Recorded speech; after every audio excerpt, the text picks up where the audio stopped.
कल हम लोग क्या पढ़े, सदिशों के समांतर चतुर्भुज विधि से योग ना जी। बताओ, कोई लड़का बता सकता है, आकर के पूरा डेरिवेशन कर सकता है इसका?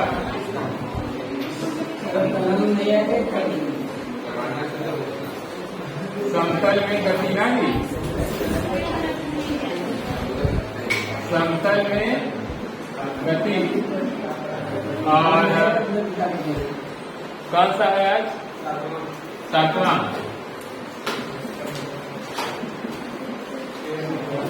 ठीक है, कल वाले पोर्शन में बताया जरूर उसमें, और जरूरी भी है तो आज में फिर आपको समझा देना एक बार।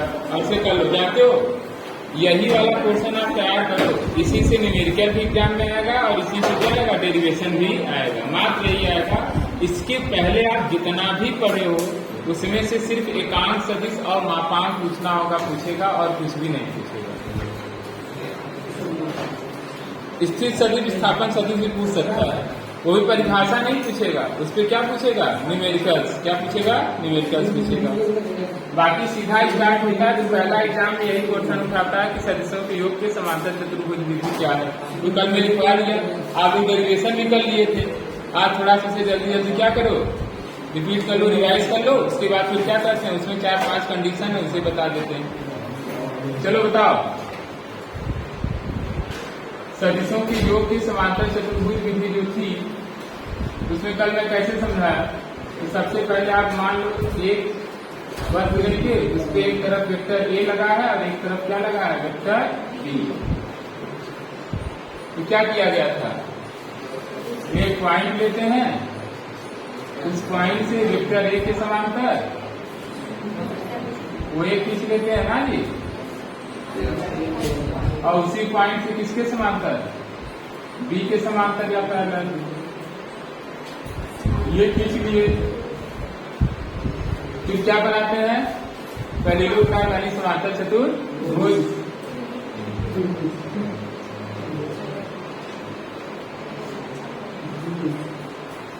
ये बन गया। तो जो परिणामी सदिश होता है उसका परिमाण और दिशा किससे प्रदर्शित होता है, जहां से दोनों स्टार्ट हो रहे हैं, दोनों सदिश जहां से स्टार्ट होते हैं उसी बिंदु से खींचे गए डायगोनल या यानी जो रिजल्टेंट वेक्टर होगा उसका मैग्नीट्यूड और डायरेक्शन, उसका परिमाण और दिशा उसी बिंदु से खींचे गए डायगोनल से क्या होगा, सो आउट हो जाएगा, पता चल जाएगा। यानी डायगोनल को नाप लो और अपना जो पैमाना बनाए हो उससे गुणा कर दोगे, परिमाण आ जाएगा। उसके बाद ये वाला एंगल नाप लोगे तो उसकी दिशा पता चल जाएगी। पूरा डेरिवेशन में समझाया मैं इसको। अब क्या होगा देखो, इसे कल में क्या माना था, अल्फा। इस चीज को क्या माना था, थीटा, पूरा एंगल थीटा। कल हम लोग कंस्ट्रक्शन किए, कंस्ट्रक्शन में क्या होगा, रचना में एक लंब खींचे थे ना। अभी खुद ही देखो, ये खुद ही ऐसे आ रहा है, तो थोड़ा सा इधर ऐसे ले लोगे, बताओ आया यहाँ कितना डिग्री। फिर क्या माना था, अगर ये बी है तो ये भी बी होगा ना, और ये अगर थीटा है तो ये भी एंगल कितना होगा, थीटा होगा।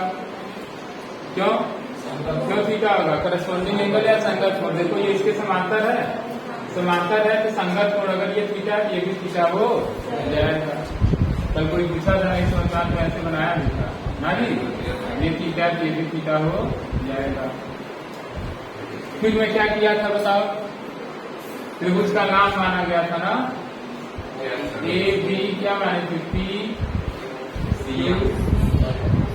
अब चलो यहाँ आर और यहाँ क्या मान लेते हैं, यस मान लेते हैं, कुछ भी मान लो, ठीक है। सबसे पहले क्या त्रिभुज लोगे, त्रिभुज क्यू आर एस में क्या लिखोगे, त्रिभुज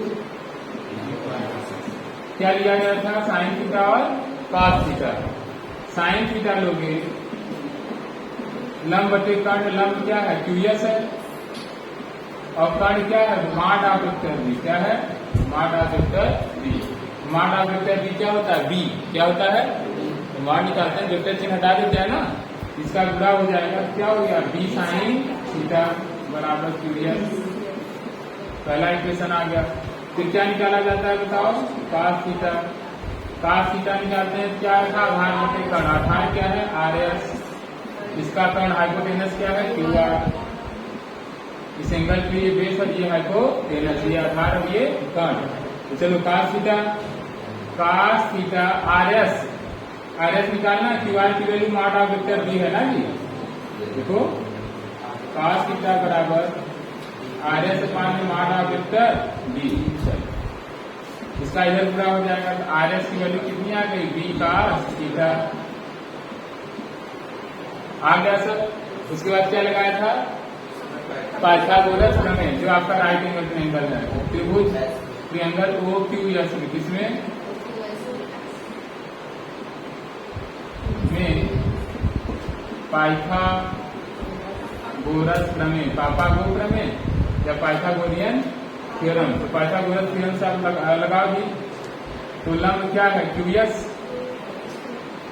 ना, आधार क्या है, OS, हाइपोटेनस क्या है, OQ।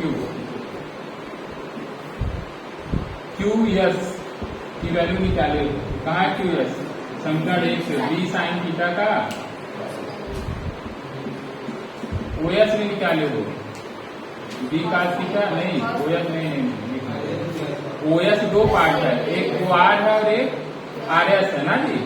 तो ये A है और ये कितना है, B cos थीटा। देखो यहाँ से यहाँ तक A है और ये B cos थीटा है, यानी क्या हो जाएगा, A प्लस होल स्क्वायर, और ये रिजल्टेंट वेक्टर R माना था ना कल, ये क्या हो जाएगा, मॉड ऑफ वेक्टर R का। फिर इसे सॉल्व करेंगे, क्या आएगा, B square sine square theta plus A square B square cos square theta plus 2AB cos, ये A square plus B square plus 2AB, और ये वेक्टर R हो गया, वेक्टर साइन हट जाएगा ना, रिजल्टेंट R स्क्वायर। अब इन दोनों में क्या कॉमन लिया था, B स्क्वायर का, B स्क्वायर कॉमन ले लिया, क्या बचा, साइन स्क्वायर थीटा प्लस, और अलग से क्या बचा, A square plus 2AB cos theta equal to कितना, R स्क्वायर। चलो इस चीज को आगे बढ़ना है, sine square theta plus cos square theta की value B square plus A square plus 2AB cos theta equal to कितना, R स्क्वायर हो गया। अब क्या लिखेंगे बताओ, R की value under root A square B square plus 2AB cos, ये हो गया, यानी रिजल्टेंट की वैल्यू पता चल गया। रिलेशन देखो कल ही होता है, आज भी सारे एग्जाम में 100% आएगा, बात मत करिए भाई। उसके बाद सदिश की दिशा बताया था कल ना, tan अल्फा, क्या लिया था, लेने के साइन अल्फा cos अल्फा ले सकते हैं, मगर डायरेक्शन को tan से शो किया जाता है। तो इसी त्रिभुज में क्या निकालोगे, tan अल्फा अगर लेते हो तो tan अल्फा परपेंडिकुलर अपान बेस, तो ये क्या है QS, और बेस क्या है OS। QS को क्या लिखेंगे, B sin थीटा निकाले हैं हम, देखो QS की वैल्यू B sin थीटा, और OS क्या है, यहाँ से यहाँ तक A है, यहाँ से यहाँ तक B cos थीटा, यानी क्या हो जाएगा, A plus B cos theta. फिर क्या बताया कल मैट्रिक, कि आप किसे B मानेंगे, किसे A मानेंगे, तो जो ऊपर रहेगा उसे B मानना, जो नीचे रहेगा उसे A मानना, नहीं तो आपका डायरेक्शन उल्टा सीधा जाएगा। ये जो दिशा है, डायरेक्शन है, वो वेक्टर A से है, किससे है, अगर B से निकालना होगा तो थीटा माइनस अल्फा कर देंगे, B से दिशा जाएगा, है ना। एक बार फिर इसे रफली कहीं कर लो, एक बार फिर से नोट्स में तो यही थे कल, एक बार फिर से करिए, कहीं जल्दी से कर लो, फिर इसके बाद इसमें क्या बताया, कुछ कंडीशन समझाना चालू करें।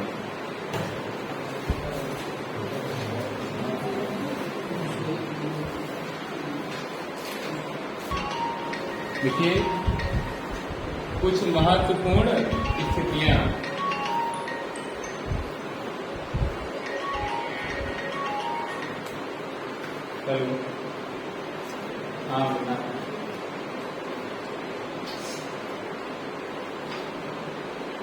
हाँ तो आपका फोन कल आएगा था मेरे नंबर पे, मैं 31 रोहित सर बोल रहा हूँ।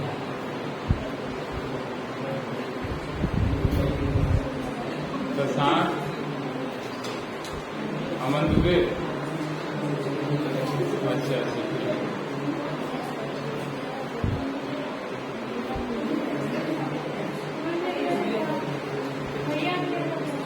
पता नहीं नंबर था मेरे वाले नंबर पे कौन आया हुआ था, BSNL वाले।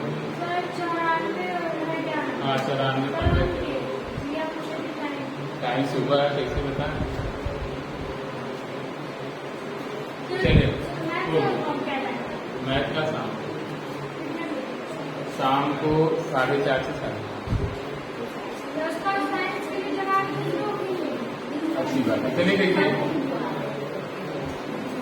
इधर देखो, जो महत्वपूर्ण स्थितियां हैं, इन महत्वपूर्ण स्थितियों में सबसे पहले ये है कि अगर दो सदिश एक ही दिशा में कार्य करें तो क्या होगा, कितना परिणामी होगा और परिणामी की दिशा क्या होगी। कहने का मतलब नॉर्मली जैसे मैं कहूँ कि एक वेक्टर F1 या कहो F1 न्यूटन का फोर्स इधर लगा, F2 न्यूटन का फोर्स उसी डायरेक्शन में लग गया, तो अब बताओ परिणामी कितना होगा ना।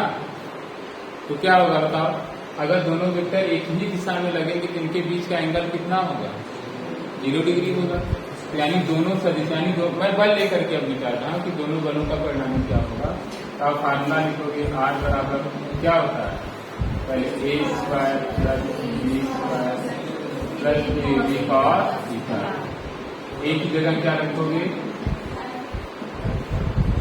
F1² F2² 2F1 F2 cos 0 degree. दोनों अगर दोनों फोर्सेस एक ही दिशा में लगेंगे उनके बीच का कोण क्या होगा, 0 डिग्री। यहाँ पे क्या लिखेंगे, cos 0 डिग्री।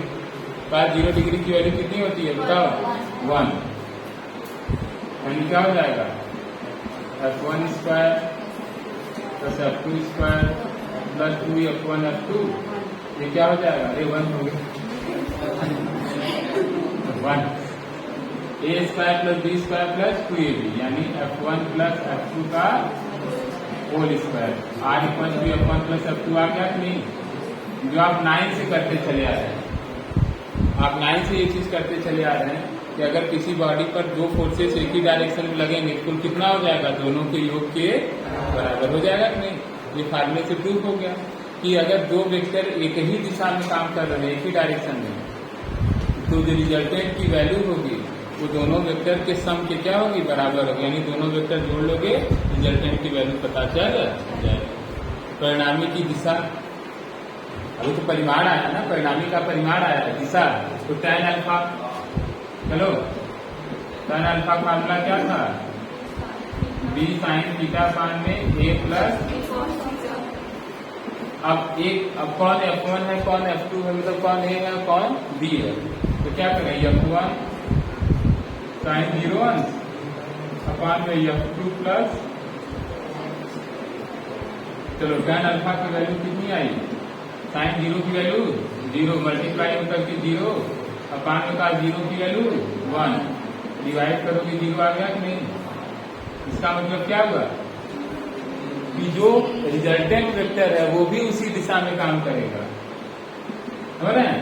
जिस दिशा में दोनों वेक्टर हैं इनका जो रिजल्टेंट होगा वो भी उसी दिशा में काम करेगा। अब समझना, इससे एक बना, क्या बना है, यदि दो सदिश एक ही दिशा में काम कर रहे हैं तो दोनों सदिशों का परिणामी का परिमाण दोनों के परिमाणों के योग के क्या होता है, बराबर होता है। और परिणामी की दिशा क्या होता है, उसी दिशा में होता है जिस दिशा में दोनों सदिश कार्य कर रहे हैं। समझ आ गया।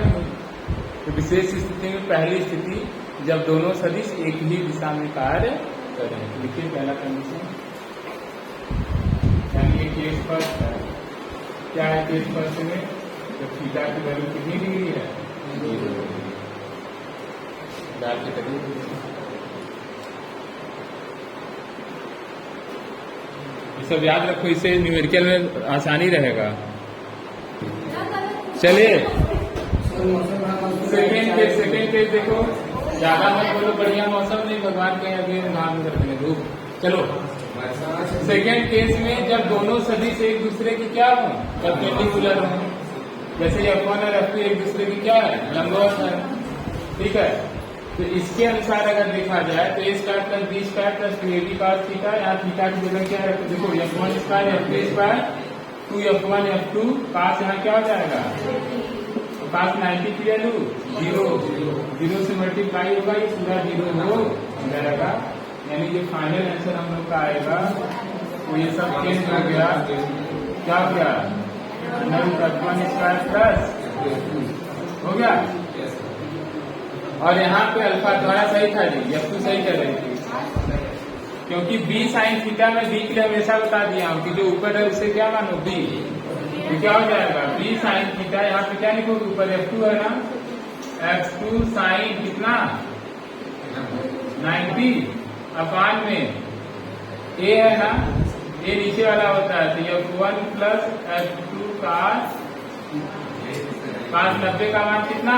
0। तो क्या आएगा बताओ? साइन 90 का मान है, यानी f2 हो गया, इसका 0 से जुड़ा होकर के पूरा 0 हो जाएगा। तो यहाँ पे f1 यानी जो दिशा है वो क्या हो गया? f2 बाई f1 के क्या हो गया? बराबर, यानी दोनों सदिशों के अनुपात के। अच्छा चलो ये अल्फा जो आ रहा है किससे एंगल आएगा बताएगा? f1 से कि f2 से? जो नीचे रहेगा उससे एंगल, तो जो अल्फा एंगल आएगा ये बताएगा f2 से दिशा। जहां लिखोगे f1 से, जहां अल्फा क्या है?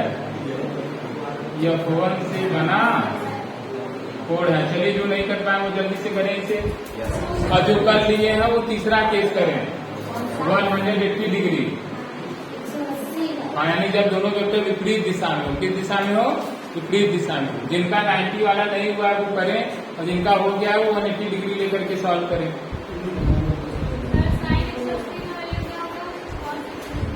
निकालो। अच्छा बाय वाले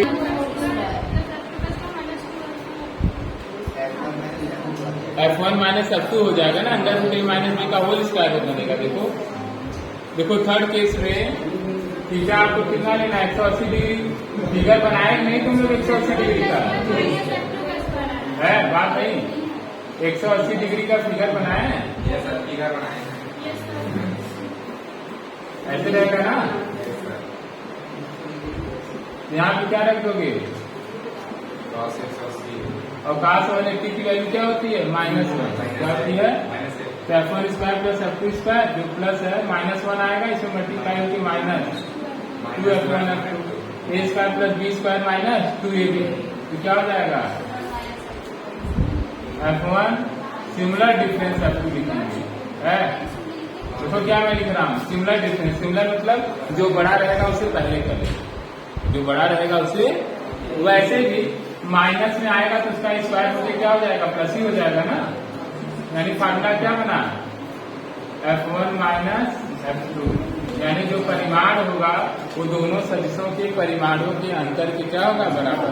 परिणामी सदिश का जो परिमाण होगा दोनों सदिशों के परिमाणों के अंतर के क्या होगा? बराबर होगा। समझ में आ गया? बताइए दिशा निकालिए। दिशा अब इसी में मामला ये फंसेगा, दिशा फिर क्या जाएगा? 0 की 180 डिग्री। चलो 0 आएगा जरूर। यहाँ पे क्या रखोगे? f2 साइन 180 अपान में f1 प्लस साइन, इसकी वैल्यू 0 हो गई। तो 0 का मतलब क्या हुआ? 0 का मतलब कि दोनों सदिशों की दिशा में रहेगा। अब दिशा में किधर रहेगा? बड़े वाले सदिश की तरफ। किधर रहेगा? अंतर तो हो जाएगा f1 माइनस f2, मगर जो बड़ा रहेगा उधर ही चलेगा ना। यानी यहाँ लिखोगे tan अल्फा बराबर 0, परंतु अल्फा लिखोगे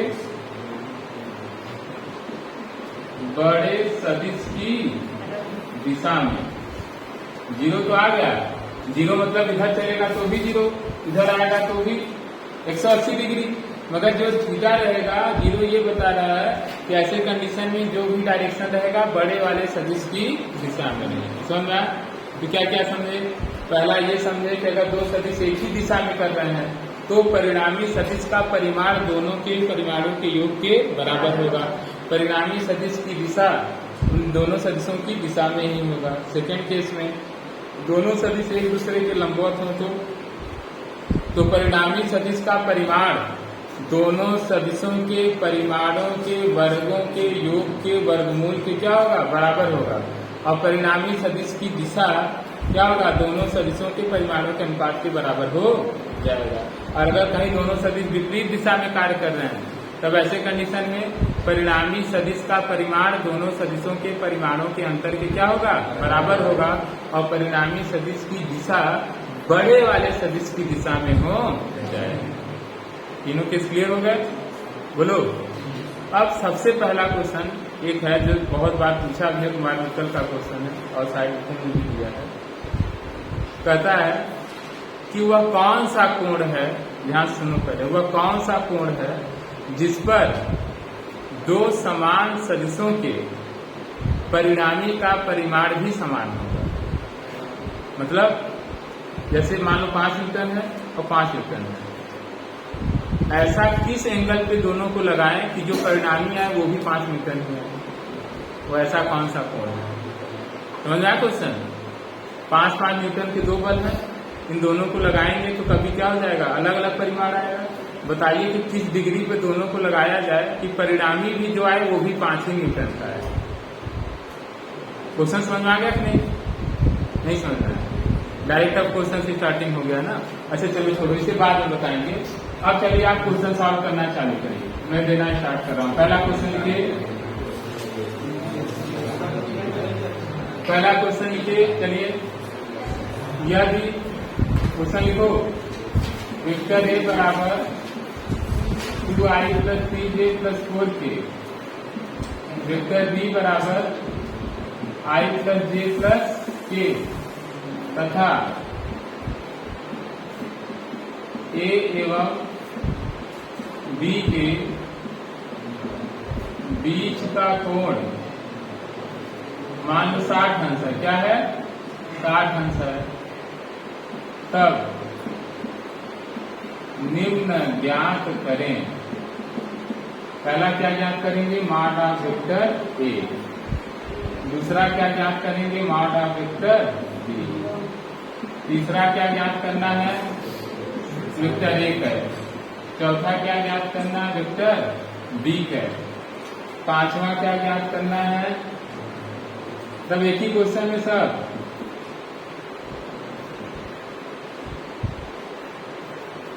mod of vector A plus B या सदिश ए तथा बी का परिणाम, सदिश ए तथा बी का परिणामी आर निकालना है। छठवां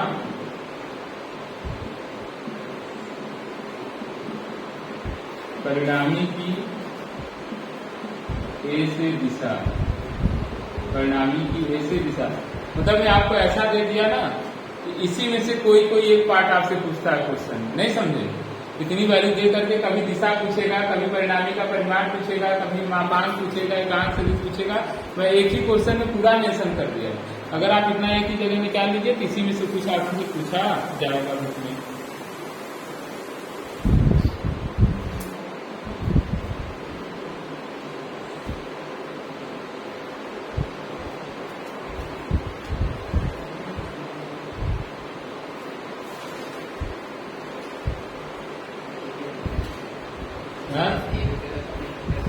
सदिश ए तथा बी का परिणामी, सदिश ए तथा बी का परिणामी लिखा हूं।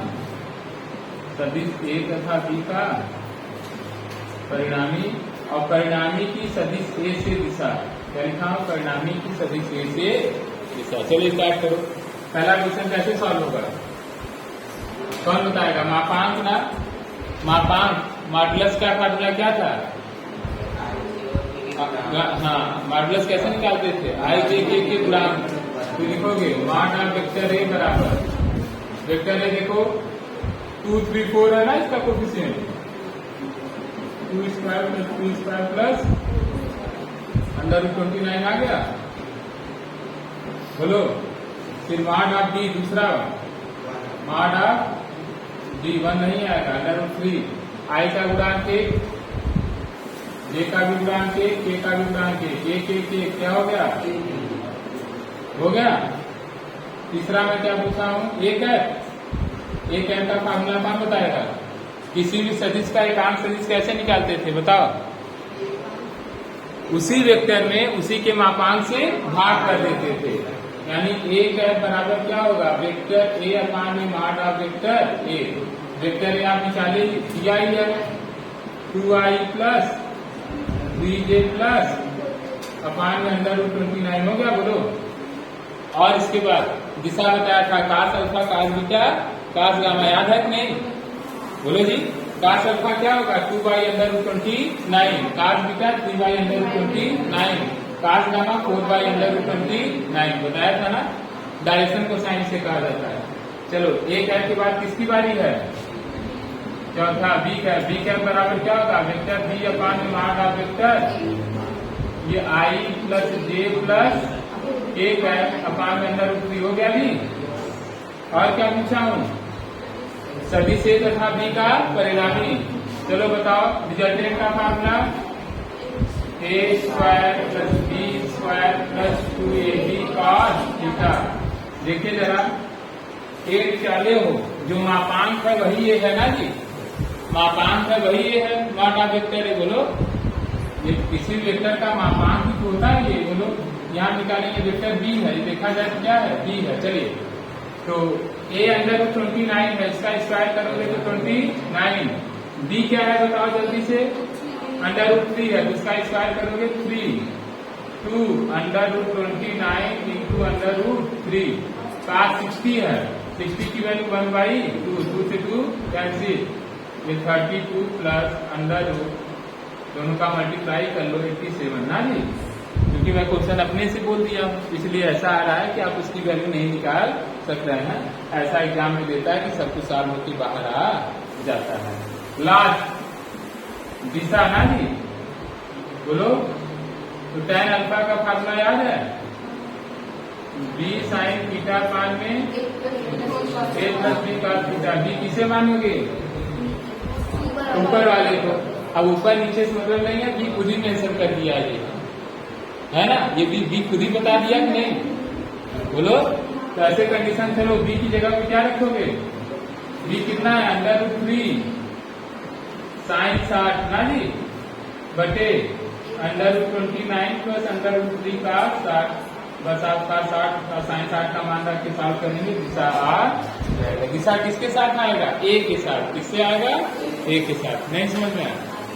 अब क्वेश्चन में इसी में से जिसमें 6 पार्ट बता दिया ना, अब यही क्वेश्चन दे करके हो सकता है आपसे सिर्फ दिशा पूछेगा। सिर्फ क्या पूछेगा, दिशा। हो सकता है क्वेश्चन दे करके सिर्फ रिजल्टेंट पूछे, हो सकता है कि क्वेश्चन दे करके सिर्फ एकांक सदिश पूछे, मगर इसी 6 में से कुछ न कुछ आपसे पूछा जाएगा। इससे डिफरेंट क्वेश्चन बनता ही नहीं है। समझ में आ गया? बोलो कर लो इसे जल्दी से। बिल्कुल आज की सभा हमारी क्या हो रही है, समाप्त हो रही है। कल जो है न्यूमेरिकल के साथ मिलेंगे। कल एसएल अरोरा का क्वेश्चन आपसे सॉल्व कराया जाएगा। बाकी अब आप क्वेश्चन लगाने योग्य हो गए हैं। 2-3 टाइप के क्वेश्चन आप लगा सकते हैं, ठीक है। तो अपना खोजिए और लगाइए और पूछिए, नहीं तो हम खुद ही पूछेंगे, बताएंगे। अरे भाई 45 तक मुझे छोड़ना ही छोड़ना है। 40 से इसे करोगे नहीं, आपका हो गया ना।